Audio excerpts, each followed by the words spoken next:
दिनांक 26 मे 2025 रोजी जवळा बाजार येथे नालंदा बुद्ध विहार येथे महाकारुणिक तथागत भगवान गौतम बुद्ध यांच्या मूर्तीची प्रतिष्ठापना करण्यात आली। वसमत विधानसभेतील लोकप्रिय आमदार राजूभाई नवघरे यांच्या हस्ते पंचशील ध्वजाचे ध्वजारोहण करण्यात आले व तसेच वंदनीय भंते बोधानंद थेरो यांच्या हस्ते त्रिचरण पंचशीला घेण्यात आली। या कार्यक्रमाचे अध्यक्ष वसमत विधानसभेतील लोकप्रिय आमदार राजूभाई नवघरे हे होते, तर या कार्यक्रमाचे उद्घाटक प्रदेश अध्यक्ष अनुसूचित जाती विभाग सिद्धार्थ हत्ती आंबेरे हे होते। या कार्यक्रमाला लाभलेले मराठा सेवा संघ तालुका अध्यक्ष त्र्यंबकराव डोमे पाटील व तसेच सरपंच दत्तराव अंभोरे, तसेच या कार्यक्रमासाठी प्रमुख पाहुणे म्हणून प्रदीप कनकुटे, नगराध्यक्ष औंढा नागनाथ, धम्मदीप रोडे, प्राध्यापक रमेश मानोते सर, शिवाजी भालेराव, सभापती कृषी उत्पन्न बाजार समिती, प्रमोद कुलदीपके, भीमशक्ती जिल्हाध्यक्ष, नगरसेवक वसमत राजकुमार दादा इंगडे, फारुख स्वामी। या कार्यक्रमाचे आयोजन निबाग एज्युकेशन ट्रस्ट जवळा बाजार, महेश उर्फ राजूदादा भारशंकर हे होते। सिद्धार्थ भारशंकर, तुषार भारशंकर। तिसऱ्या सत्रामध्ये कार्यक्रम कवी गायक गोविंद भारशंकर उंडेगाव यांचा भीमगीतांचा गीत गायनाचा कार्यक्रम आयोजित करण्यात आला होता। समृद्धी मराठी न्यूजसाठी जवळा बाजार।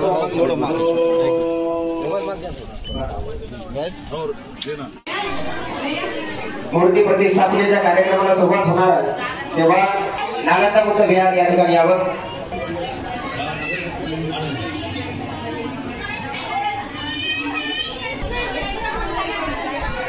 डॉक्टर बाबासाहेब आंबेडकर यांना मी सर्वप्रथम विनम्र अभिवादन करतो आणि आजच्या या आपल्या मूर्ती प्रतिष्ठापनेला आपल्यामध्ये मुंबईवर आलेले आदरणीय भंते बोधानंद थेरोजी आणि आपल्या परिसरातल्या आणि आपल्या हिंगोलीचे आंबेडकरजी आणि त्याचा सर्व परिवार, माझ्यासोबत आलेले अक्षय जगताप, मिलिंद मुसळे, राहुल वैवाळ, राजकुमार इंगडेजी, आमचे सतीश भिशेजी, सर्वच बौद्ध उपासक उपासिका, तरुण मित्र, आज आपल्या जवळा बाजारमध्ये थायलंडहून आलेली ही 6 फुटाची बुद्धरूप मूर्तीचं आणि विहाराचं लोकार्पण आणि प्रतिष्ठापना होत आहे। त्यामुळं खरोखरच आपल्या बाबासाहेब आंबेडकरांनी ज्यावेळेस आपल्याला धम्माची दीक्षा दिली होती आणि त्यांचं स्वप्न होतं की भारत बौद्धमय करायचं, त्या दिशेनं ते चक्र गतिमान करण्याचं काम आज ही मूर्ती प्रतिष्ठापना आणि बुद्धविहार स्थापन करून आपण पुढं मार्ग करून करत आहोत।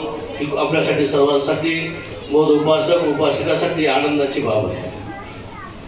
मला भंतेजीला मुद्दाम सांगायचे की भंतेजीने आता धम्मयात्रेचं सांगितलं की 2 वर्षापूर्वी भंतेजी आपण धम्मयात्रा परभणी ते चैत्यभूमी 580 किलोमीटरची केली। आपले औरंगाबादचे भंतेजी सुद्धा नियोजनात होते।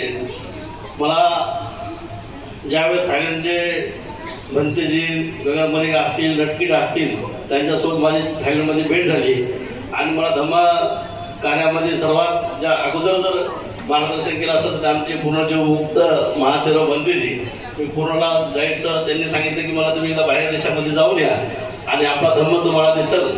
तर मला तुम्हाला माझ्या बौद्ध उपासक माता भगिनींना सांगायचे की जगामध्ये मी 5 देश तर फिरलो, श्रीलंका, नेपाळ, थायलंड, व्हिएतनाम आणि दक्षिण कोरिया। जगामध्ये जर सर्वात श्रेष्ठ कोणता धर्म असेल तर ते फक्त बौद्ध धर्म श्रेष्ठ आहे, हे सुद्धा मला तुम्हाला इथं नम्रपणे सांगायचे। आपण परभणीपासून चैत्यभूमीपर्यंत 580 किलोमीटरची धम्मयात्रा थायलंडचे 110 भंतेजी, तथागत भगवान गौतम बुद्धांचे भारतातून गेलेले अस्थिकलश थायलंडमध्ये ते 2500 वर्षापूर्वीचे, ते आपण आणून 580 किलोमीटरची धम्म यात्रा पूर्ण केली। त्या यात्रेमध्ये सर्व भंतेजीचा सहभाग होता, सर्व धम्म उपासकांचा सहभाग होता, सर्व माता भगिनींचा सहभाग होता आणि ती धम्मयात्रा भारतामध्ये आपण 1 नंबरची केली आणि बाबासाहेबांचं स्वप्न पूर्ण करण्याचं काम आपण त्यावेळेस केलं। त्यावेळेस आम्ही तिथंच नाही न थांबता आपण परभणीमध्ये एक 10 किलोमीटर अंतरावर इंद्रायणीचा माळ म्हणून प्रसिद्ध आहे, तिथं मी स्वतः खर्चातून 10 एकर जमीन घेऊन भारतामध्ये 1 नंबरचं टेम्पल बुद्धविहार मी परभणीमध्ये स्थापन करणार आहे, हे सुद्धा मला तुम्हाला इथं सांगायचं। आपण गेल्या 8 जानेवारीला धम्मध्वज दिनानिमित्त मी तिथं जवळपास महाराष्ट्रात कुठे पण नाही असा 50 फुटाचा धम्मध्वज मी तिथं लावलेला आहे, स्थापन केलं आहे. हे सुद्धा मला तुम्हाला इथं सांगायचं. हे विहार राहिलंय, ही विहाराची सर्व पाहणी देखरेख करण्याचं काम माझ्या सर्व बौद्ध उपासक माता भगिनीचं आहे.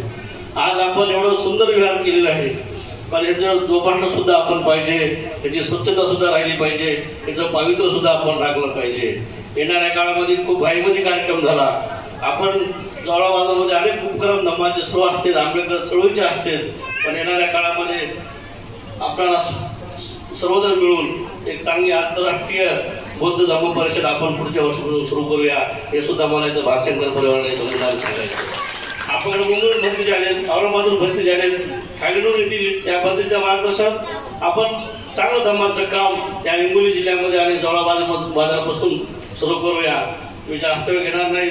दोन्ही भरतीजींना आपण एकदा तथागत भगवान गौतम बुद्ध आणि बुद्धाच्या पद्धतीने आपण एकदा यांचं स्वागत करूया. त्यांना साधुकार देऊन साधू साधू साधू. आपण बुद्धविहार झाल्यानंतर प्रतिष्ठाता झाल्यानंतर भंतीजी आल्यानंतर वंदना होती. पण आपण विसरून आलो. भंतीचं सुद्धा खूप मोठं त्याग आहे. त्यांनी सर्व घरदार सोडून ही धम्माची सेवा त्यांची सुरू आहे. आपण भंतीजीला सुद्धा सांभाळलं पाहिजे. हे आपलं धम्मा उपासक आणि उपासिकाचं काम आहे. हे सुद्धा मला तुम्हाला इथं नम्रपणे सांगायचंय. एक भंतीजी तयार होणं साधी गोष्ट नाही आपल्यासाठी. आणि आता आपण पाहिलं असेल हे सर्व जातीवाद, हे सर्व मनोवाद, या सर्वांना ताकद आणि याला मुकाबला करण्यासाठी आपल्याला भंतीजी सुद्धा आपल्यासोबत राहणं खूप आवश्यक आहे. आणि आपण सर्वांनी भंतीजी सुद्धा सन्मान केला पाहिजे.